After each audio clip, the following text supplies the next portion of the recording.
Alright, I want to take y'all back for a second. I want you to think back on your days on the playground, elementary school days. What was your favorite part? Was it the monkey bars, the swings, the slides?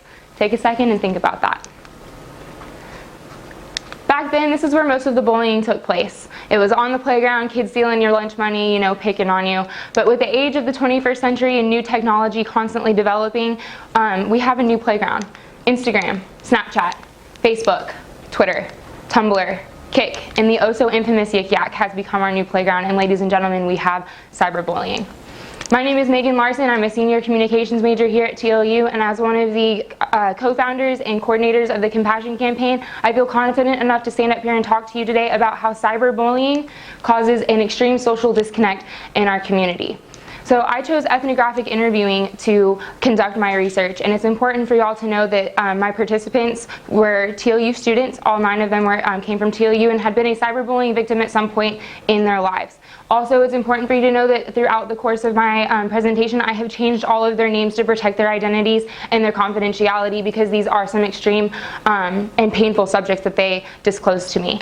Also, ethnographic interviewing, I understand that I needed to build a good rapport with my participants, develop good questions that will provide optimum sharing. So with ethnographic interviewing, I'm going to try to paint a thick and vivid, detailed picture of what cyberbullying looks like in our community. So first, it starts with an individual attack. Then I'm going to talk about how these individual attacks impacted my participants' lives, and how that impact caused a personal identity crisis, and how all of these things led up to some communal issues, and then how with the communal issues it can cause a complete withdrawal from the community.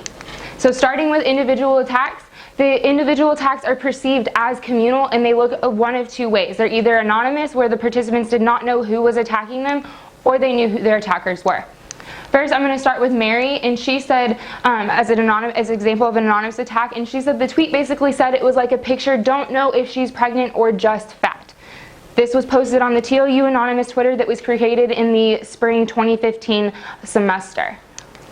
The known attacks, Abby said, I was cyberbullied by my team. They were subtweeting about me. Abby knew who her cyber attackers were. She saw their names on the Twitter accounts. Both of them perceived them as communal. They looked different ways. Mary said she had woken up to literally 150 text messages on my phone and like 30 missed calls. People were sending me screenshots of what was said before I actually even saw what was posted. So her friends, her family, people from the community were notifying her about this attack, making it more publicized before she could even go and look at the post herself. So in turn, they created and caused and added to the cyberbullying attack. Abby said people were favoriting the tweets and retweeting them. Every time anyone likes, shares, upvotes, retweets, they become a part of the cyberbully themselves, instead of the one just original cyberbully, the one original poster. So now going into how these individual attacks that the participants saw as communal, how they impacted their lives. They impacted their lives through their performance, through their day-to-day activities, and their emotional capacity. Starting with performance, Abby said, I had the worst season of my life. I couldn't play, I couldn't be happy, I couldn't do the thing I loved. This obviously impacted her because she identifies herself as a student athlete, and when she couldn't do the thing she loved, she struggled with it. Emotional capacity, there are some things we know about emotional capacity. Previous research that has been done, and I'm going to share some of the theories with you that I use to understand what my participants went through when they experienced self-esteem and confidence issues, suicide attempts, and depression. Starting with self-esteem and confidence, I'm going to be referencing Dr. Justin Patchen in his article Cyberbullying and Self-Esteem, where he found that victims of cyberbullying tend to have a lower self-esteem than non-victims. In his study, he found that 30% of the students had been cyberbullied. 2/3 of those victims had significantly lower self-esteem, and there was a 64% correlation between self-esteem and suicide, and victims of cyberbullying are 3 times more likely to attempt suicide. So Mary said, I kind of went back to my old ways of dealing with stuff by eating a lot. I joked about it like saying how much I loved fried chicken. But really, I think I was just trying to hide the fact how much it hurt me. And hide the fact that I had gained so much weight, like 40 pounds after this happened. Mary's self-esteem and confidence was shot after becoming a victim of cyberbullying, and it affected her in the way she handled things. She didn't handle it in a healthy way, and it affected her life. Going into suicide, because Dr. Justin Patchen's article said that there was a correlation between self-esteem and suicide, I went to the Thomas Joyner model of suicide risk, where he argued that perceived burdensomeness, a thoughted sense of belongingness, and a acquired capacity for suicide, if all these things come into play, there is a more risk of suicide. So Sally said that a post had said, "It's blank like Sally that make this world such a horrible place, and I tried to kill myself that day." She obviously had a sense of perceived burdensomeness from that post because she felt like she was making the world a worse place by her being here. And the sense of belongingness, again, the communal issues come into play because the community posted this and she didn't know where she belonged. And obviously she had acquired capacity for suicide because she did attempt. Going into depression, I used Dr. David Cohen's vulnerability resilience stress model, where he argues that a high vulnerability to outside perceptions and a low resilience, you're not able to bounce back, will cause depression. And he found that people that struggle with depression are 75% more likely to struggle with that depression up to 11 years. So Abby said, "I was depressed and in therapy seeing a counselor. I hated myself." So obviously Abby was a student athlete here that was bullied by her team, and obviously she was vulnerable to her team's perceptions and how they were portraying her online after the cyberbullying attack, and she couldn't bounce back by herself. She needed to see professional help for her ability to bounce back. Okay, that was a lot about impact. Everybody still with me? Okay, now we're going to go into personal identity and how the individual attacks and the impact caused an identity crisis within my participants. So I used Elizabeth Gross in her Volatility of Embodiment, where she argues that we have an internal and external identity, and those identities are in constant interaction with each other. So being a cyberbullying victim, if your external identity, if someone's portraying your external identity in a specific way, then internally that's differs from your internal identity, you're going to have an identity crisis. Amy Wilson kind of argues the same thing in her systems identity and development theory, where she says your social acceptance plays a direct correlation into the acceptance of yourself. So again, this theory that internal and external identities are in constant interaction with each other, and you need both of them to figure out who you are in a sense.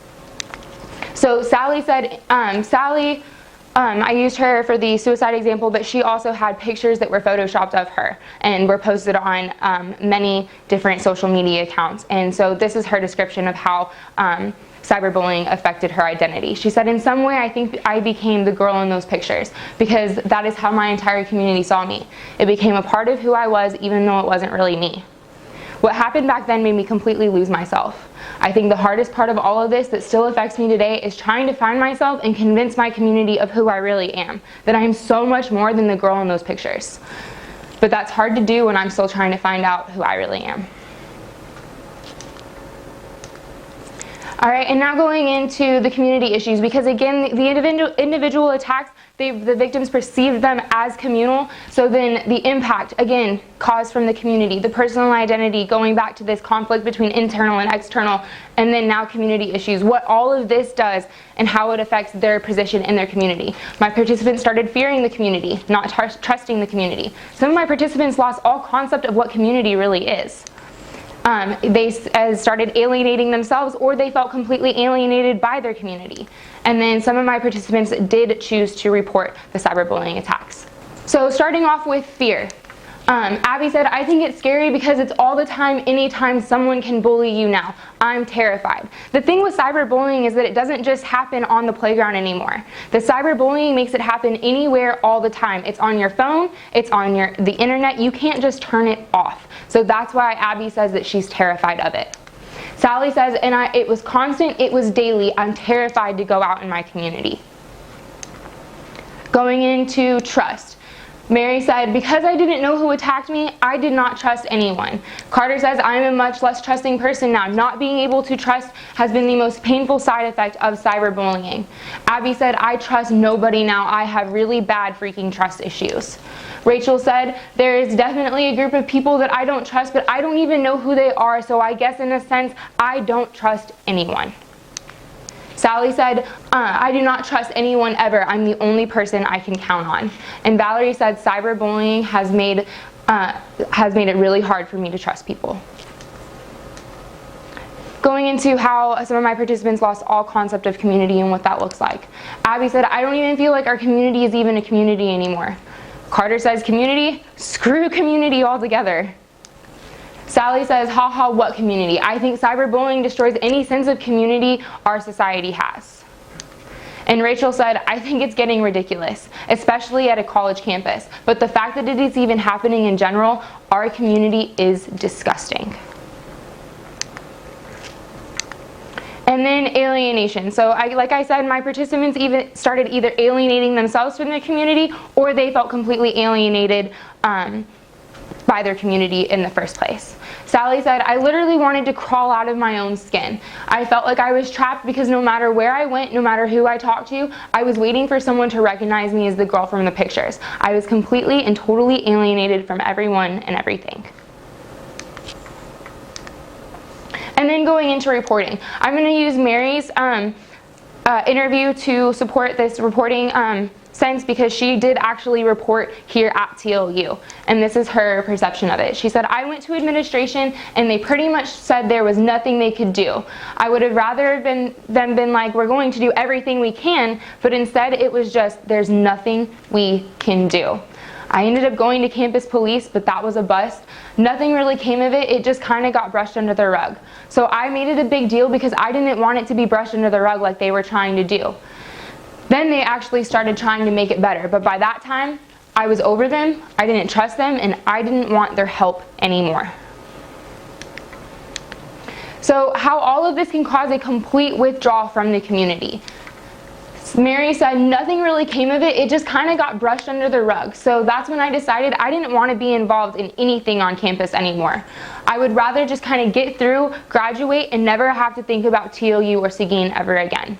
And this is kind of sad because some background information on Mary. Mary was involved in 7 different organizations here on campus. And after becoming a victim of cyberbullying, when she didn't know who attacked her, and after reporting from administration and feeling like they weren't doing anything to help her, she completely withdrew herself from the community. All 7 organizations. Abby said, and I couldn't be around all of it. I didn't open my mouth once. I didn't talk to anyone. Abby was Abby's a student athlete here, and she completely alienated herself from her team. She was there, but she wasn't actually there. She was alienated from them. Valerie completely transferred. She left this institution. She's no longer here. She completely withdrew herself from this community. Sally said, and I guess it's kept me like a hermit. I'm completely isolated from my home community, even today. And when I came to college, it took me a long time before I had the confidence to get involved. I hid for so long, I guess it became a habit. So Sally, even though she wasn't cyberbullied here at Texas Lutheran University, she still is experiencing some of the side effects of being cyberbullied. It took her a long time before she felt comfortable enough to be involved and be a part of our community. And that sense of community was distorted for her for a long time, and she was scared to be a part of any community again. So an individual attack that is perceived as communal, and it impacts the performance and the emotional capacity of my participants' lives, and then it causes this identity crisis with the internal and external identities, and then some community issues, fearing and not trusting them, having no concept of community, alienating themselves, and then trying to report to take back the last sense of community that they had, and that failing leads to a complete withdrawal from the community. And I've seen that happen here at my own campus. I saw that happen when the TLU anonymous Twitter was made back in spring of 2015. And we did try to do something about it. The Compassion Campaign took a step, and we said we're not going to tolerate this here on our campus.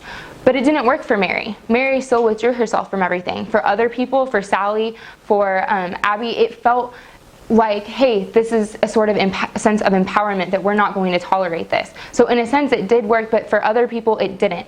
And that's the next step of this research that needs to continue, is what are we going to do next, so that way the cyberbullying, so that way this complete social disconnect in our community doesn't happen.